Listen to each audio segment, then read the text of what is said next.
Olá, seja muito bem-vindo ao Saúde em Movimento, conversas que transformam o olhar em saúde. Eu sou o Matheus Guedes, fisioterapeuta. E eu sou o Rodrigo Nunes, médico ortopedista, especialista em cirurgia de joelho. É um prazer estar com vocês aqui hoje. Aqui a gente abre espaço para histórias, experiências e sempre com profissionais experientes da área para trazer muita informação para vocês que estão assistindo. Então, se acomode aí que o episódio de hoje está incrível.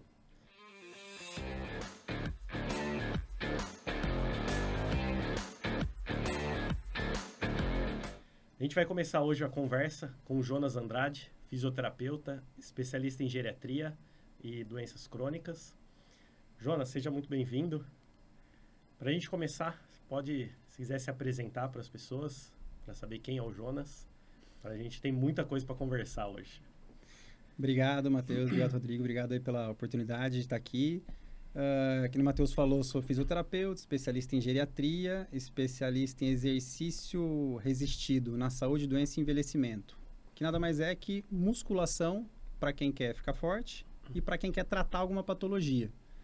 Então, a importância aí é fazer exercício, se mexer. Para quem quer ter uma vida saudável, para quem quer ter... O nome aí já fala, saúde em movimento. Você tem que se mexer para ter qualidade de vida e ter saúde. E o que a gente vai falar hoje vai ter bastante coisa aí sobre isso. Ô Jonas, para a gente começar, a gente vem de décadas de formado aí e a gente vem de uma rotina sempre de tirar coisas da vida, vamos pensar, do idoso.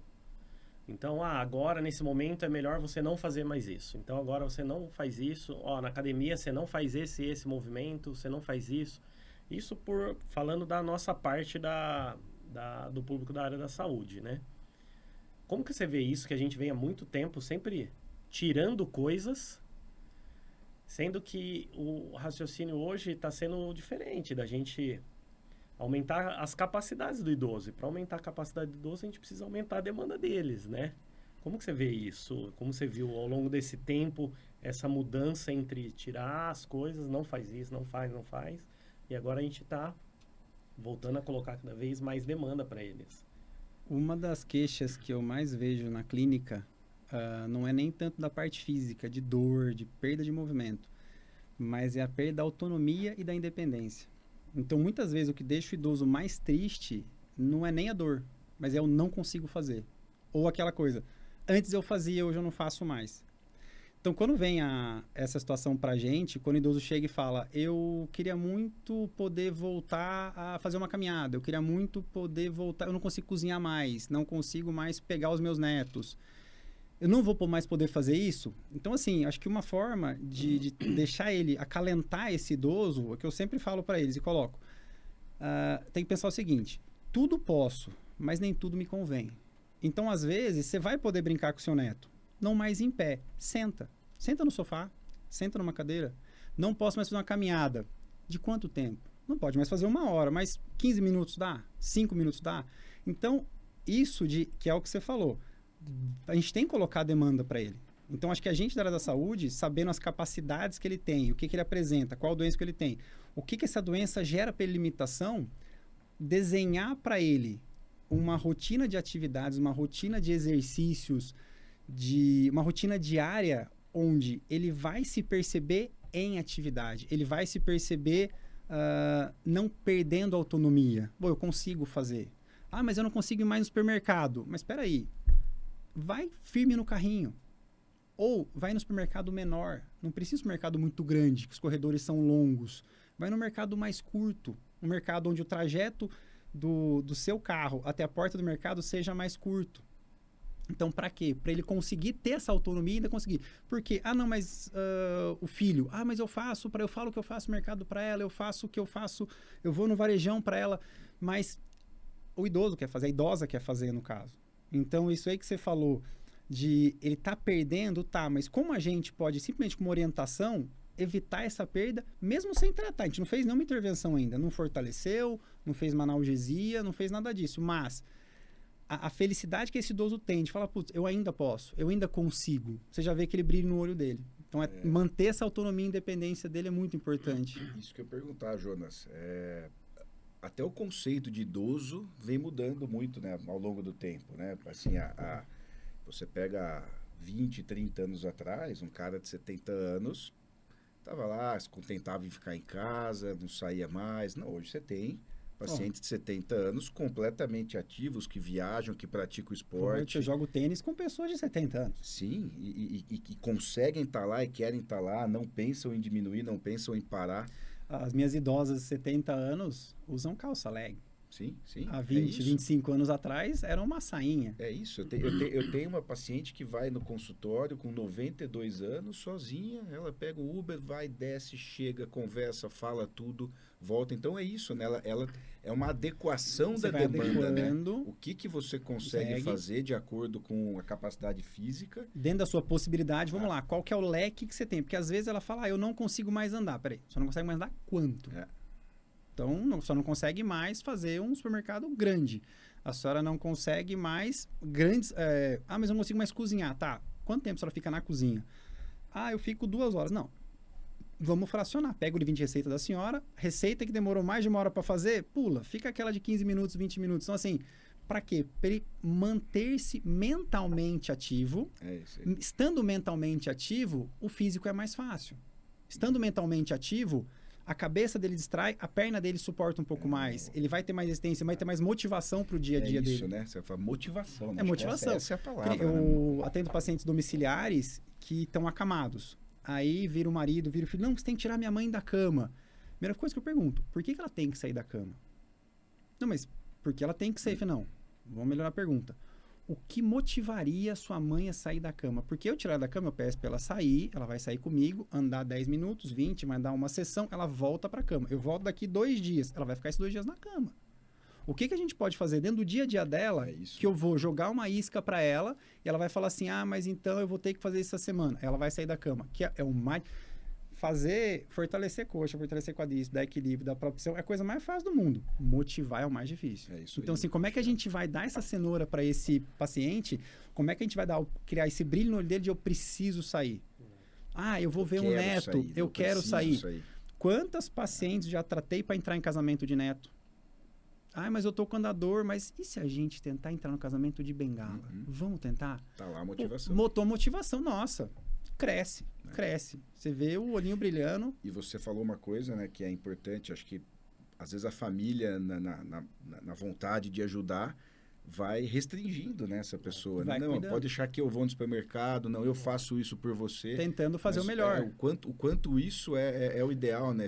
Por isso que eu acho que o tratamento envolve conversar com o paciente, chamar famílias, deve fazer muito isso, né? A avaliação do idoso é uma avaliação muito ampla, muito ampla. Tem a parte familiar, tem a parte de deslocamento, tem a parte do ambiente da clínica, como é que tem que ser esse ambiente de clínica para trazer esse idoso para ele conseguir chegar até a sessão, que tudo isso para ele é custoso. Então, um andador, uma bengala, uma marcha lentificada.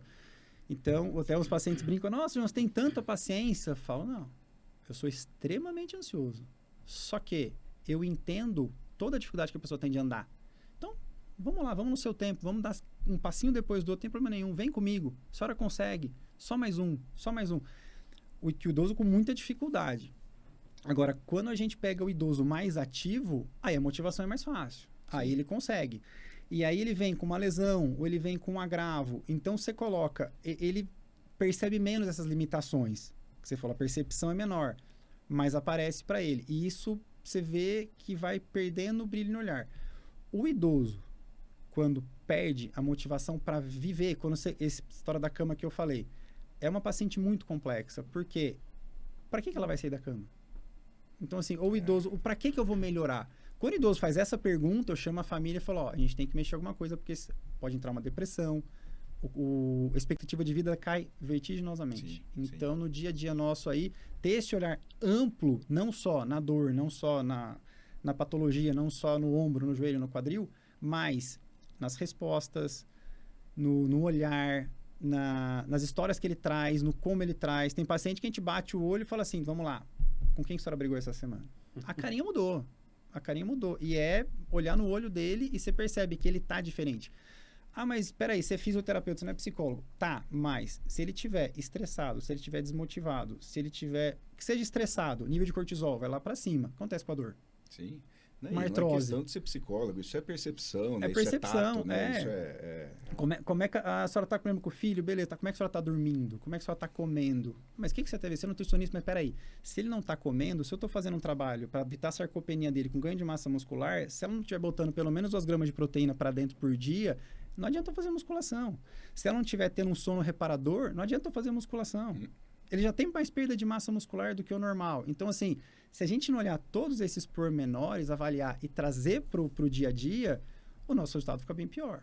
Então, como a gente trabalha com resultado, é mais difícil. Então, acho que isso que o Jonas trouxe, acho que é o que a gente vê todo dia, né? Uhum. São várias caixas que a gente precisa olhar, né? Exatamente. Então, essa questão emocional, essa questão física, alimentar, Nossa. essa questão física, muscular Social. que você vai ter, social. Então, assim, cada vez mais ficou muito amplo a gente olhar para isso, Sim. né? Então, o idoso hoje, a gente encara justamente dessa forma, né? Como a gente motiva, né? Que lado que a gente pega. Uhum. E aí deixa de ser só aquela questão de reproduzir exercício. Não tem. Vamos fazer exercício. É um modelo que já caiu já faz tempo, né? Já faz tempo. Então, se não tiver esse olhar Mais diferente, amplo, né? Mais Mas amplo, não, a gente não vai vamos, conseguir. Por que a gente vai fazer o exercício, né? E só você e o seu paciente na frente, um a um, para você poder ter essa frieza, esse tempo para analisar. Então, até o modelo de saúde nosso também acaba sendo um empecilho para isso, né?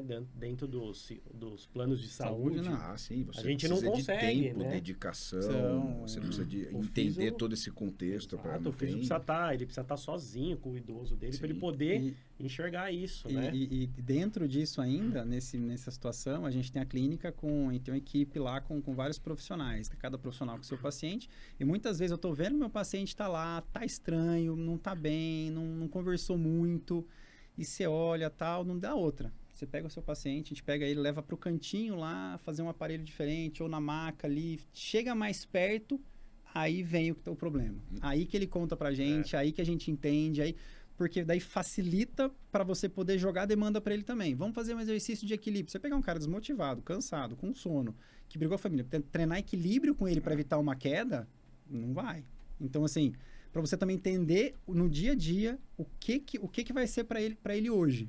Não adianta só o paciente de joelho, eu vou fazer aquela demanda de exercício. Não, mas peraí, como é que ele chegou hoje? É isso, né? Não é aquela receita de bolo, né? Não você tem vai mais. ver como ele está no dia, qual que é o que você protocolo? consegue Qual que é o protocolo da até semana onde 2? consegue Qual que é o fazer. protocolo da semana 3? Não é só isso. Não dá, né? Não é só isso no dia a dia. Ô, Jonas, você falou de queda. Esse é um tema que a gente precisa abordar, que acomete muitos idosos. Na sua experiência, eu sei que você vai dividir em blocos. Aonde você enxerga a queda do idoso? Quais são os tipos para a gente começar a entender e as pessoas que estão assistindo, como que depois a gente vai conseguir prevenir, intervir em cada um desses tipos? Acho que o Jonas, queda, né, Matheus? Queda. E uma coisa que ele falou, que acho que está totalmente relacionada, que é a sarcopenia, né?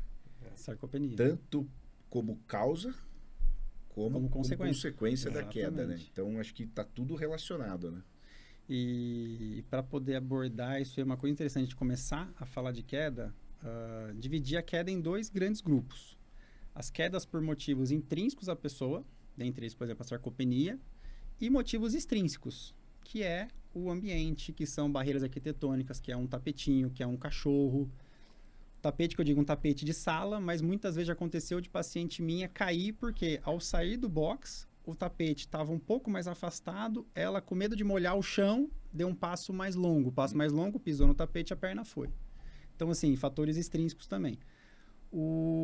E o motivo desses fatores extrínsecos, a gente até vê quedas em pacientes saudáveis, pacientes sadios, que não tem nada, não tem nenhum tipo de doença grave de base e caem eu até estava brincando, muitas vezes por teimosia. Em vez de, não tem problema molhar o chão, dá 2 passos no chão, pisa no tapete. Ou, que até comentei com vocês, o meu paciente chega na clínica com uma certa dificuldade de caminhar, uma certa dor no joelho, começou a fazer a sessão de estar reabilitando, toca o celular dele na recepção. Ele levanta só um minutinho e sai correndo para atender. Eu falo, calma, dona Maria, peraí, o celular tem embina, não precisa sair correndo. A senhora entrou mancando aqui, já melhorou? Como assim?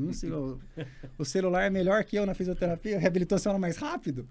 Então, são fatores que a gente pode começar a dividir a queda por isso. Fatores extrínsecos, barreiras arquitetônicas, situações do dia a dia que vão fazer esse idoso ter que andar mais rápido, e fatores intrínsecos, a sarcopenia, um déficit visual, um déficit cognitivo.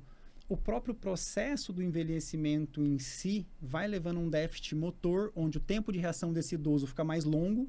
Então, ele bateu o pé em alguma coisa. No mesmo tempo que ele faria a recolocação do pé, a gente faz rápido, o idoso demora mais para fazer e pode cair. Doenças específicas, uma doença de Charcot, perda de massa muscular, as demências, que o idoso começa a ter perda cognitiva, não consegue ter atenção onde está pisando. Então, assim, fatores para queda tem diversos, muitos. né? Acho que eu comentei no episódio anterior, né, Matheus? Eu vi uma palestra uma vez, Jonas, de uma médica, acho que era uma geriatra da Escola Paulista de Medicina, e ela falando da mudança que o mundo está tendo de um tempo para cá, com globalização, tudo com o pessoal mudando de país mais facilmente para trabalhar, tudo. Então, que essa próxima geração, a nossa e essa próxima geração que vai vir, vamos ser gerações que provavelmente a gente vai ter muito menos os filhos por perto do que gerações anteriores. Exatamente. Porque hoje a coisa mais comum é você ter 2, 3 filhos, tua filha vai jogar tênis no campeonato, tá fora, o outro filho mais velho passou num concurso, está trabalhando fora, e você está com 70 anos aqui, você e sua esposa, às vezes muitas vezes sem esposa, por N motivos, mas a questão é que a nossa geração e as próximas vão ser pessoas de mais idade, provavelmente sem a família próxima, os filhos tão próximos, né? Me chamou muito a atenção isso. Você vê isso já? Eu já vejo Você isso já na vê clínica. isso já? Já vejo isso na clínica. Então, tanto a situação que os filhos já não estão próximos, porque moram fora, como a situação de que mesmo os filhos não tão longe, mas não conseguem participar tanto da vida do idoso. Porque tem rotina de filhos, que já são os netos, rotina de trabalho. Hoje em dia, ninguém trabalha das 8 às 4, das 8 às 5. Não tem, é muito raro isso, que você tem um ritmo de trabalho um pouco maior hoje, mais acelerado. E as próprias rotinas do dia a dia, que dificultam. Quem tem filho é uma escolinha, é um aniversário, os fins de semana são mais tomados. Sim. Então, esse convívio direto, que eu sou do interior de Minas, minha avó morava a 4 casas da minha casa. É isso, né? Não tem mais. Eu lembro que a casa da minha avó, os filhos passavam todo dia para vê-la. São 6 filhos, iam lá ver minha avó. Minha sogra tem 8 irmãs. E aí eu conheço as 8, moram em Amparo, né? Muitas delas moram em Amparo. E minha esposa fala, poxa, a vida lá atrás, todas moravam perto, uma se ajudava ali. Então, tava todo mundo junto. Isso mudou demais. Não tem mais, é muito mais difícil. Então, eu já vejo isso na clínica, e isso, mas como é que isso reverbera, cai pra gente na clínica? Cai que muitas vezes o idoso chega pra gente com o telefone celular e fala assim, eu precisava comprar uma geladeira, você pode me ajudar? Então, por que não tem mais o filho para fazer isso? E ela não tem mais a tecnologia não é tão amigável, não é tão friendly assim com ela. Então, pra gente, um dia de reabilitação, começa a aparecer dessa forma. A gente já instalou sem parar em carro, comprou colchão. Então, situações que... Porque você tá com ela todo dia. Eu tô com ela todo dia. Pelo menos ali 2 vezes por semana a gente tá junto, os pacientes até 4. Sim. Então, cria-se esse vínculo. Nossa, você podia ser meu neto, podia ser meu filho, dá para ser meu filho. E querendo ou não, transforma numa relação mesmo de amizade e confiança, que a base do tratamento é a confiança. Então, percebeu essa confiança, eles vão fazendo isso. E o idoso está cada vez mais sozinho. E tem a outra situação que a gente está vendo agora, que é a situação da institucionalização. Mas não só a institucionalização do idoso, que é trazer ele para uma casa de repouso, de idosos com qualquer tipo de patologia. Idosos que estão sozinhos. Eu atendi uma senhora numa casa de repouso, que já tinha um certo grau de dependência, e eu achava interessante que tinha uma senhora oriental, por volta de 70 anos, mas totalmente sadia, normal. Ela chegava, almoçava ali, eu atendia depois do almoço, ela saía e tal, eu percebi que ela ficava, e um dia eu chamei a enfermeira e falei, vem cá, quem é essa senhora? Ela é dona, trabalha aqui? Ela falou, não, ela mora aqui também. Eu falei, como assim mora aqui? Não, ela, em vez de ficar sozinha na casa dela, viúva, não tem filho, em vez de ficar sozinha, ela veio para cá. Aqui ela tem alimentação, tem um quarto dela específico, tem tudo, então ela tem um cuidado que ela não fica sozinha. E eu vi, tem alguns lugares especializados nisso que estão evoluindo, né, nesse propósito, né? Grupos de idosos se juntando. A socialização é muito importante, né? A socialização. E é um problema que até tinha uma psicóloga que eu conhecia, ela fala uma coisa interessante. Conforme o idoso vai... E eu já peguei isso na clínica várias vezes. O idoso vai ficando sozinho. Vai ficando sozinho. Até que a gente brinca, né? Que eles passam a ser espécie em extinção. Então, minha turma que graduou em 1950, eu sou o último. Pô, sou uma espécie em extinção já, né? Não tem mais. Sim. E ela falava que as pessoas vão, como uma floresta, as árvores vão sendo cortadas. E vai ficando desmatado isso aí. Você vai ficando sozinho. E ela cria ambientes onde ela faz o reflorestamento social. Ambientes de grupos bacana. De idosos, ambientes de grupos de pessoas ali que convivem com o mesmo gosto, têm as mesmas ideias, gostam de ver a mesma palestra, mesmo filme, pintura, arte, terapia ocupacional. E ela cria esses ambientes para criar essa possibilidade de reflorestamento social, que vai acontecendo. Esse conceito é muito bacana. É muito interessante. Divide a série da Netflix das Blue Zones, né, que mostra os centenários. Então, assim, eles são sozinhos.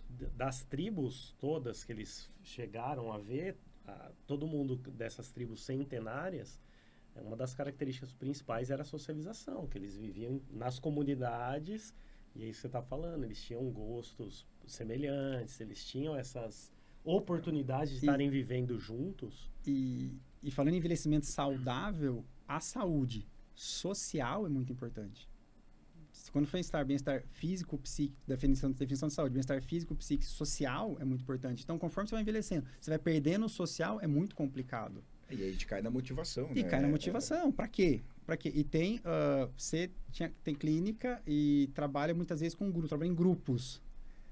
As panelinhas que formam. Muito bacana, né? As panelinhas que formam. A turminha das 10 da manhã, a turminha das 9, que elas ali trocam receitas, trocam tudo, se encontram, uma ajuda a outra. Grupos de 3, 4 que formam ali uma rede muito forte, uma união muito forte. Uma cuida da outra. E ela não aguenta a próxima sessão do que ela quer estar lá. Né? Ela quer estar lá de novo. Às vezes mais importante que o exercício. Muito mais. Muito mais importante. E se uma falta, vai ligar, se não tiver um grupo de WhatsApp. E a gente fala, então, na clínica, um dos ambientes mais importantes é o café. Que elas fazem a sessão ou antes ou depois, senta ali e começam o tricô. E ali vão conversando e vão falando e como é que tá, como é que não tá. E traz a foto da neta, e traz a viagem que foi. Porque sente o valor do social. E motiva, por quê? Que nem você falou, os filhos já não estão mais juntos. Muitas vezes está viúvo ou separado. Ela passa, do momento que ela acorda ao momento que ela vai dormir muitas vezes sozinho. Aquela 1 horinha da sessão, tem paciente que vem para conversar, para bater papo. É o estímulo, né? É o estímulo dela. É a motivação. Que precisa conversar, eu quero conversar, eu quero ter um ambiente que eu vou ter mais gente junto comigo. E ali na clínica fica sensacional. E aí quando você vê esse idoso com uma dificuldade, e ali ele vê outros que têm dificuldades parecidas, outros que têm mais dificuldade, e eles... Nossa, peraí, mas eu posso ajudar aquela pessoa. Sabe, eu tenho um andador em casa que eu usava, você não quer passar para ela? Olha o valor... Só esse movimento, né? Já foi aquela noção de pertencer a alguma coisa novamente. Esse pertencimento para eles é muito importante. E isso gera toda essa motivação que para a gente é o mais difícil. Então, a gente até brinca. Uma das características que a gente na clínica não só é tratar, mas é tentar montar um ambiente para criar esse pertencimento, que ajuda muito no processo de habilitação. Muito. E falando em quedas ainda, Jonas, as fraturas, né, do quadril no idoso, que a gente vive uma verdadeira epidemia de fratura do quadril, tanto de colo de fêmur quanto as transtocantéricas. Né? A gente sabe que a morbimortalidade é alta ainda, né? Ainda hoje em dia, né? Mesmo a gente operando rápido, que é o conceito hoje, tentar operar em 24, 48 horas, compensar esse paciente, a gente sabe que o primeiro ano especificamente é muito difícil. Né, com taxas aí de mortalidade que chegam a 25%, 30%, mesmo bem operada. Você tem contato bastante com esse perfil de paciente pós-operatório? Como é isso na sua prática? Chegam vários pacientes pós-operatórios, muito joelho, muito quadril. E para a gente ali, o mais difícil com esse paciente é o trabalho. Nem tanto trabalho de força, apesar de ser muito complexo, que ele já é sarcopênico. Vem o processo operatório que faz uma inibição muscular e gera mais sarcopenia ainda, então agrava o que já está ruim. Mas, quando esse paciente começa a andar, tem a parte do medo, que é a dificuldade dele de andar, o medo, o receio, a insegurança e aquele problema que a gente fala que é um problema, mas tentam ajudar. A família faz o entorno de querer fazer tudo e começam a tirar as coisas dele, que a gente cai naquela situação da autonomia e independência. Mas agora eu não consigo, mas agora, e querendo ou não, ele vai meio que murchando, ficando mais triste. Então, tem a parte da reabilitação, que é complexa, que é mais complexa, mas tem também um entorno que a gente tem que olhar para quê? Para colocar cada vez mais desafios concernentes aí com a capacidade dele, para ele ganhando e vendo cada vez mais capacidade. Mas existem os pacientes com mais dificuldade e os pacientes que operam e no outro dia a vida que segue. Sim. Tem os dois. Graças a Deus, tem os dois que no dia a dia a gente vê bastante também. Eu tenho feito uma estratégia com esse tipo de paciente, que é assim, eu acho que quanto mais cedo e mais próximo a gente estiver deles, mais eles vão se sentir mais seguros, né? Porque um idoso que cai e faz uma fratura de colo de fêmur, por exemplo, é uma novidade. Ele não tem, é que eu falo, ele não tem ideia, né? Você foi lá, operou, o que está batendo na cabeça dele? O que eu espero? O que esse idoso vai esperar no dia seguinte? Vou poder andar ou não?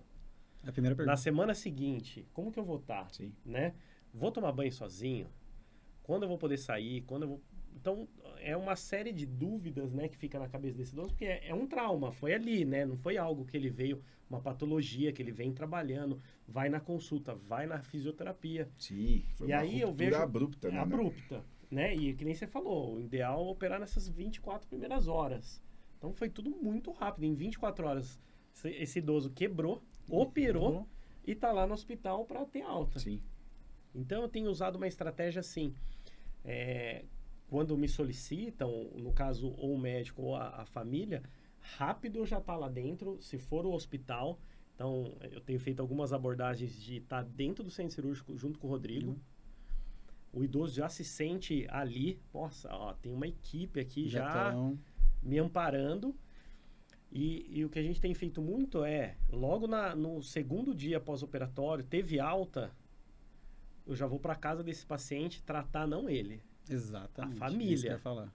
Tratar a família. Tratar a família. Levar informação, fazer, quando chega fazer lá, a educação. Tá cheio de dúvida, né? É o que vocês falaram.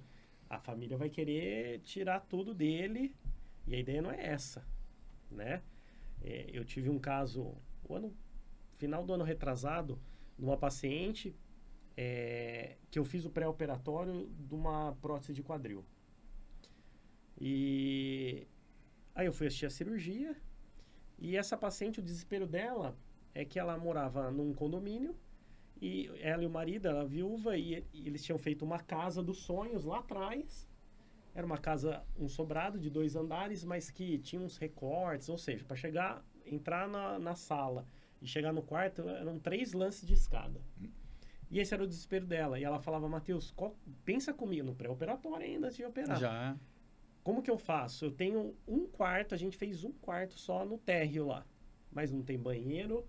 Falei, e aí? Já começou a complicar. Enfim, aí eu falei, mas não é uma contraindicação subir escada. Nem descer no pós-operatório imediato. Então vamos fazer o seguinte. Eu assisti a cirurgia, falei, conversei com o cirurgião, falei, que dia que vai ter a alta? E eram 2 dias antes do ano novo. Foi dia 29, 30 de dezembro. Eu falei, hora que tiver a alta, eu vou pro condomínio e vou te esperar lá e a gente vai subir junto a escada. Seu filho filmando para entender a técnica. Então, assim, aí ela subiu já a escada. No mesmo dia eu já desci com ela. Então ela percebeu que era só uma escada, não era um dragão que tinha esperando ela na casa dela. Às vezes, se você não faz esse processo de educação, o que a família poderia pensar? Ela pensar, a gente não sabe, mas provavelmente não ia subir, ia dormir no sofá. Né? E aí vem todo mais e si, que é o medo do desconhecido. Exatamente. Ela tinha um medo do desconhecido, por uma falta aí de noção do que podia acontecer, que vai gerar, podia gerar nela um estresse, uma depressão, uma ansiedade, todo um trabalho aí que ia dificultar muito mais a reabilitação. E simplesmente essa segurança que você passou para ela, imagina o quanto você economizou de estresse dessa mulher. Essa conversa, quando o caso é eletivo, né? Essa conversa exato. prévia de você poder levar educação, já planejar como vai ser o pós-operatório, isso com certeza faz toda a diferença. O que não acontece na sempre, fratura, né? Sim. Naquele caso, No caso, que a caiu. vida dela Em 24 mudou horas, da quebrou, água pro operou vinho e ali. quebrou, operar. Em 24 horas tá com uma peça de metal na perna. Isso é um pouco mais complicado. Mas, Jonas, na sua prática hoje, assim, se você fosse separar não sei que é difícil às vezes, mas em patologia, em perfil de paciente, o que você mais vê no consultório? Os nossos pacientes que chegam muito lá, é o paciente que ele vem para ser trabalhado força muscular, grosso modo. É o paciente com dor, é o paciente com artrose, com artrite. Eu preciso ganhar força muscular, meu filho, meu médico, meu marido, ganhar força muscular. E tem o paciente que vem, que a gente, dentro do processo de avaliação, a gente avalia equilíbrio. E ele percebe que ele não tem equilíbrio. E aí, dentro do processo de avaliação, coloca-se o equilíbrio. E tem os pacientes que já chegam para trabalhar equilíbrio. Doenças degenerativas, doenças desmineralizantes, que esse paciente vem com déficit de equilíbrio. Alterações de labirinto. Então, tem um paciente, uma vez ele chegou porque a secretária dele reabilitou comigo, viu lá que tinha uns idosos fazendo fortalecimento.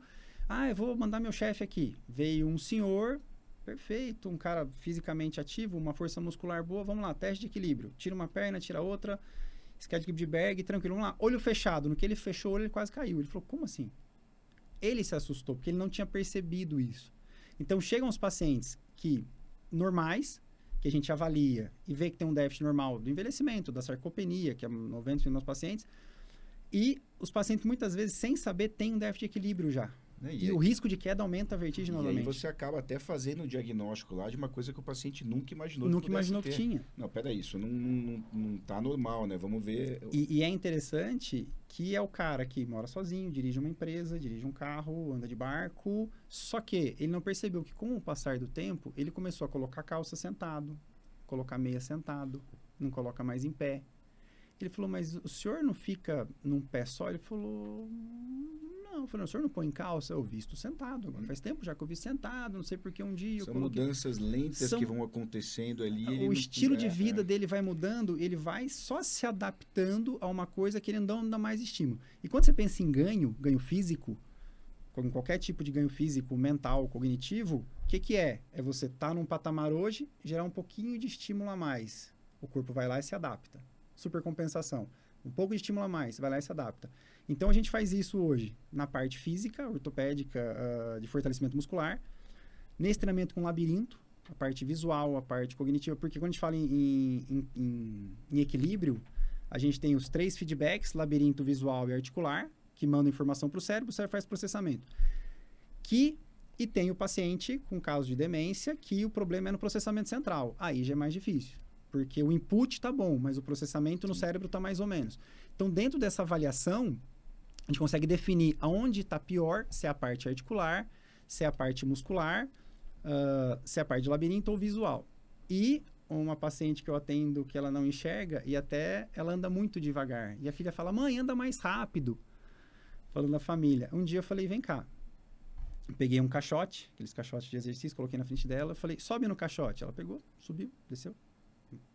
Agora vem cá, peguei uma atadura, vendei ela. Dei uma volta com ela na sala só, de mão dada, igual com a mãe dela. Ela andou um pouco mais lento, mas andou bem. Falei, agora sobe no caixote. Ela, que caixote? Falei, esse tá na sua frente. Ela não conseguiu subir. Eu falei, mas é o mesmo caixote. Mas... Eu falei, não, mas sobe sem pôr a mão, que nem você conseguiu subir. Se pegar um jovem, ele vai subir, mas não subiu. Então, assim, a importância desses feedbacks é interessante você colocar para o dia a dia do tratamento. Então, o risco que ele vai ter, quando você for percebeu que tem essa dificuldade de equilíbrio, quando você for em casa fazer tal coisa, senta. Quando for colocar, aí você entra a parte da orientação, que é muito importante, que o idoso para de fazer. Sim. Ele começa a ter esse medo aí do dia a dia. E tem um caso muito interessante que a gente teve na clínica, que era um idoso que chegou com déficit de equilíbrio mesmo. E quando a gente avalia, a gente tenta perguntar, mas o que o senhor faz com essa rotina, tal? mas por que o senhor gostaria de ter mais força ou mais equilíbrio no caso dele? Ele falou, não, mas sabe o que é? Eu vou almoçar em São Paulo com uns colegas e tem um colega sempre vai comigo no carro e a hora que a gente para em frente ao restaurante, a gente não conversa entre o carro até entrar no restaurante. Por quê? Nós somos de mais idade e a gente tem medo de cair. E eu queria poder um dia conversar com ele só para brincar com ele, para ver se ele não consegue cair. Então, assim, ele queria fazer uma brincadeira Sim. com o colega. E o treino nosso foi esse. A gente saía da clínica na calçada. Por quê? Eu andar num ambiente reto, plano, é uma coisa. Eu andar numa calçada que a gente tem hoje na rua é completamente diferente. Então, buscar o objetivo, então, são perfis de pacientes diferentes. Então, a gente avalia o equilíbrio em todos. E muito isso, né? O que eu acho que de novo cai na motivação, né? Você vê É que motivação. O que motivava ele? Era conseguir fazer essa brincadeira com o amigo, treinar para isso. Isso é muito bacana. Eu acho que isso é perguntar, né? A gente entender o objetivo, né? Que é o CERN. Tem que ter um objetivo. Tem que ter um objetivo. Você tem que entender o porquê que o cara quer fazer a reabilitação. Se chega a minha paciente começa a fazer exercício, gosta, tá reabilitando, tá, se eu vou trazer meu marido aqui para fazer com você, é bom para ele porque ele tem dor, porque ele tem dificuldade de andar. Aí chega o idoso, senta, mas por que o senhor tá aqui? O senhor quer? Eu falo, não, tô aqui porque ela mandou. Metade da minha sessão já começa a complicar, porque a motivação é zero. Ele veio a ser fisioterapia por condução coercitiva. E aí você já dificulta. E como é que você motiva esse cara para treinar? Então, para reabilitar, tem que buscar dentro da sessão o que você vai... Né? Qual que vai ser a motivação? Como é que é o seu dia a dia? Tem dificuldade em quê? O que mais te atrapalha? Vamos pegar de 0 a 10 ali. O que tem dificuldade nessa dor que você tem? Te atrapalha quanto no seu dia hoje? O que mais te atrapalha? Pô, então, não vamos usar o parâmetro clínico. Vamos usar o parâmetro entrar e sair do carro, que é a sua dificuldade. E você falou uma coisa que eu percebo um pouco na prática, acho que vocês também, né? A mulher levou o marido para fazer... Os homens são mais duros nisso, não são? As mulheres, elas se entregam mais ao tratamento. Bem mais duros. Elas concordam mais. Não, vou lá fazer fisioterapia, vou lá fortalecer. O cara não, ele acha que não preciso, eu sou durão aqui. Não. E aí é difícil o inverso acontecer, mas isso é muito comum. É raro. É raro, para não falar difícil, é muito raro, tanto que tem situações que a idosa chega, faz a atividade e o marido fica na recepção esperando, fica no carro esperando. Podia fazer junto. É isso. Não preciso, acho que não preciso. Não tem. Mas aí é isso, né? Depois esse perfil de paciente começa a fazer, você faz o clique da motivação. Muda a chave. E aí ele vai começar a perceber os ganhos, né? Falou, realmente eu tô precisando treinar mais. Aconteceu muitas vezes a história da calça do outro. Porque com o tempo ele foi adaptando o estilo e o ritmo de vida dele a não demandar tanta força, não demandar tanto equilíbrio, não demandar tanta resistência física. E essa questão do sexo masculino é em tudo, né? O homem procura menos médico, faz menos exame de rotina. Descobre doenças em estágio mais avançado, justamente por achar que com ele não vai acontecer, ou que é um super-homem, né? Isso é uma coisa que a gente tem que conversar mais, né? Falar sobre isso. E é interessante, hoje na clínica, os pacientes que mais têm risco de queda hoje são homens. O que eu tenho hoje no dia a dia são homens. Olha só. E não são homens muito idosos. Eu tenho pacientes, só que daí são doenças que eles perceberam e estão tratando hoje. Mais novo, na faixa de 60, 70. Não estou falando de 80, 90. Pois é, e 60, 70 hoje completamente ativos, né? Totalmente ativo. E com dificuldades. De coisa para fazer. E aí, dentro do processo de reabilitação que a gente tem com esse pessoal, é 100% equilíbrio. 100% equilíbrio. Porque, por exemplo, numa doença de banha de mielina, que ele vai perdendo, se eu gerar um estresse muito grande muscular, eu faço uma agressão nessa inervação. E aí ele pode perder mais força ainda. Então, tem todo esse problema aí na reabilitação de se olhar, tá, a gente tem que estimular esse cara, mas o quanto estimular também. Sim. E é 100% equilíbrio. 100% equilíbrio. Esse planejamento é fundamental, né? É fundamental. Porque, de novo, sai do protocolo, né? Pega um buzu, põe ele para treinar equilíbrio e não é só isso. Não é só né? isso. E não é só isso. Se a gente olhar a pirâmide das capacidades, a base vai ser força. A base é força. Né? Então, assim... Né? E vem até da sua formação, né? E do seu trabalho que eu acompanho muito, que é a questão muito da força. E a gente tem uma demanda, uma procura grande por idosos para trabalhar equilíbrio.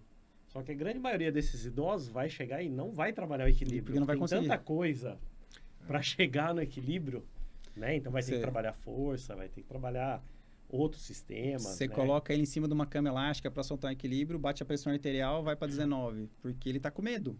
Sim. E aí faz uma vasoconstrição, faz uma tensão, a pressão, pum, vai lá em cima.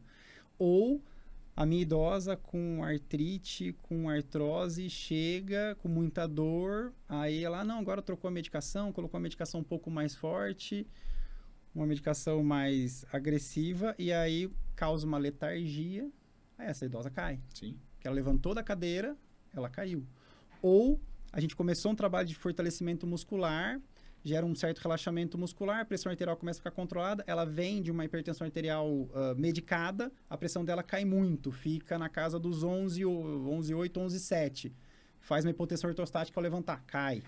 Então, você vê a parte cardiológica, a parte de dor, tudo interfere na queda. Veja a quantidade de interação que existe, né? Por isso que Você tem que olhar tudo. essa conversa entre o médico que está tratando, o geriatra, o clínico, sobre as medicações que toma, acertar a dose, conversar com o trabalho multiprofissional, né? Peraí, como é que a gente pode melhorar essa questão?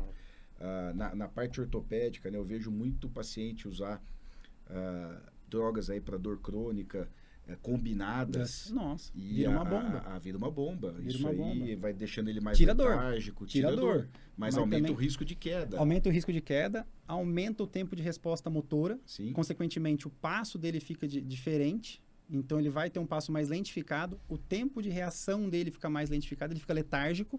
Então, o risco de queda aumenta vertiginosamente. Só que aumenta de uma manhã para outra, quando ele começa a tomar medicação. E ele não sabia disso. E às vezes a gente nem sabe que ele está tomando. Não dá tempo E não foi de feita uma adaptar. orientação. Então, só que ele precisa por causa da dor. Ele Sim. tem que tomar. Não tá errado. Não, e aí, às vezes, essa conversa, né? Não, vai ter que fazer uso de alguma coisa assim. Ó, Jonas, estamos aqui com o senhor tal, Vamos tá entrar. acontecendo isso. Para você estar sabendo, amanhã ele vai estar contigo, ó, entramos com tal remédio, Médio. tal dosagem, Vai vamos ter ficar que atento nisso. readaptar, Vamos trabalhar conversa É primordial porque... readaptar a físio, a família, né? E o idoso ainda, que ele tem que ter...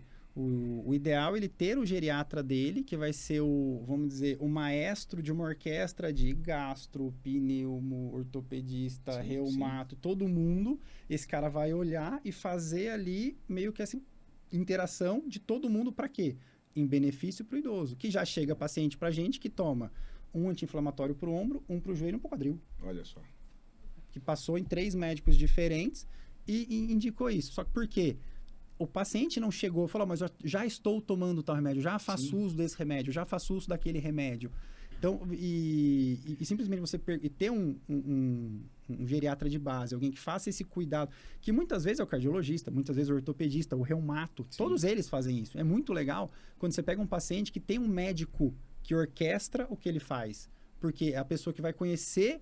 E você pode chegar nele e falar, estou atendendo o seu paciente, como é que está o quadro dele? Fiz avaliação, estou com avaliação assim, você manda um relatório. E aí abre aquela porta para um baita benefício para o paciente. Ah, sem dúvida. Se não entra naquela frase, o cachorro de muito dono, né? O cachorro de muito dono. Não, e assim, é uma coisa que foi acontecendo com as especialidades médicas, né? Dentro da ortopedia, por exemplo, hoje, minha prática é 99% em patologias do joelho. Aí você tem o cara que 99% ombro. E acaba acontecendo isso. Ele vai no joelho, às vezes nem fala que o do ombro passou, você acha que ele não está tomando nada, entra com uma medicação. Então, essa questão de ter alguém orquestrando é o principal. E muitas vezes idoso chega, como já aconteceu na clínica, um caso muito interessante, um senhor de 80 na casa dos 80 alto, 88, 87 anos, artrose de joelho gravíssima, andava com andador, bengala, e a gente fazia uma terapia combinada. Vinha o da acupuntura, que era o Cláudio, fazia acupuntura nele junto, a gente fazia eletroacupuntura, foi tudo junto ali com ele. Só que um dia ele chegou com mais cansaço. Eu falei, o senhor tá cansado? Ele falou, não, tô meio dificuldade de respiração, tal. Eu falei, tá bom. Deixa eu ver, pressão baixa. Deixa eu ver um negócio. Peguei, olhei o olho dele, branco. Falei, pera um pouquinho. Peguei esteto, auscultei, puta chiadão de base. Falei, vem cá, o senhor tá com falta de ar? Ele falou, não muita.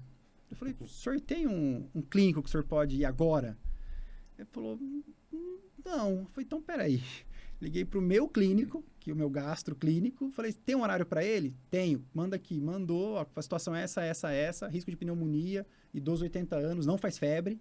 corre para aí. Correu, o motorista dele levou ele, saiu de lá, já fez um raio-x, baita pneumonia de base. Olha lá. Ele não sabia. É. Não sabia porque idoso não faz febre. Então, assim, se tiver um olhar um pouco mais clínico e ter alguém para orquestrar esse cara, olhar ele no todo, é muito mais difícil. Isso falou uma palavra, né? Geriatra, né? Assim, é uma especialidade que tem muitos bons geriatras, mas falta muito, eu acho, né? Falta. É uma especialidade que... Tá por crescendo algum- muito a tá- população. Tá, né? não, a por- demanda tá Por gigantesca. algum motivo, há um tempo atrás, as pessoas não procuravam tanto, mas a população hoje, as curvas todas, né? A gente está passando por uma inversão da pirâmide aqui que os países Total. desenvolvidos já passaram. Já passaram. Já vai inverter no Brasil e a mais larga vai ser a de idoso. Então, a demanda por geriatra, a necessidade por geriatra, De por quem cuidados trabalha para com idoso, de cuidados, é uma coisa que só vai crescer. Vai crescer. Nos próximos 20, 30 anos, aí sem dúvida. E você pegar esse pessoal que chega, que precisa desse olhar um pouco mais minucioso, que muitas vezes um sintoma dele que não é levado em consideração, se você conseguir tratar isso, ou simplesmente, porque a gente da fisioterapia faz a parte da físio, mas encaminhar para o profissional que vai conseguir levar isso em conta, a qualidade de vida dele sobe muito.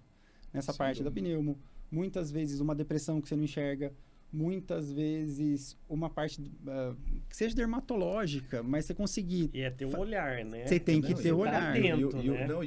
E o fisioterapeuta, eu falo bastante, eu acho que assim, o papel do fisioterapeuta hoje vai muito além, porque às vezes o médico faz uma consulta e depois vai ver esse paciente 15 dias depois, 20 dias depois.